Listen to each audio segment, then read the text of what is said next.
છે અંદર પૂછો મને મને તું કેમ પૂછવા કે અંદર પથારી ગઈ તું શું કામ કહેવાય મને પથારી નહીં ખબર।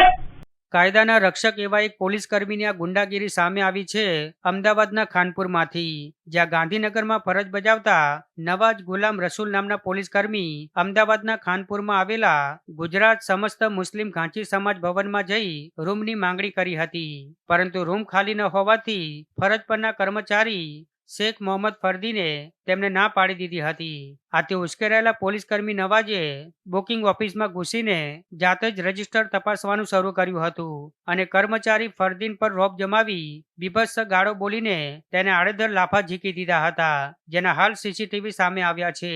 જોકે ઘટના બાદ પીડિત કર્મચારીએ શાહપુર પોલીસ મથકમાં લેખિત અરજી આપી હતી, પણ પોલીસ દ્વારા અત્યાર સુધી કોઈ કાર્યવાહી કરવામાં આવી નથી। આમ સામાન્ય નાગરિકના કિસ્સામાં તાત્કાલિક ફરિયાદ નોંધતી પોલીસ પોતાના જ વિભાગના કર્મચારી સામે પગલાં લેવામાં ઢીલાસ દાખવી રહી હોવાનો ઘાટ સર્જાયો છે। આરોપી પોતે પોલીસ ખાતામાં હોવાથી સમગ્ર મામલા પર ભીનું સંકેલી લઈ સમાધાન કરાવવાના પ્રયાસો ચાલી રહ્યા હોવાની ચર્ચા છે। ત્યારે આ સમગ્ર વિવાદ અને ખાકી વર્દીના દુરુપયોગ અંગે શાહપુર પોલીસની કામગીરી સામે પણ સવાલો ઉભા થયા છે।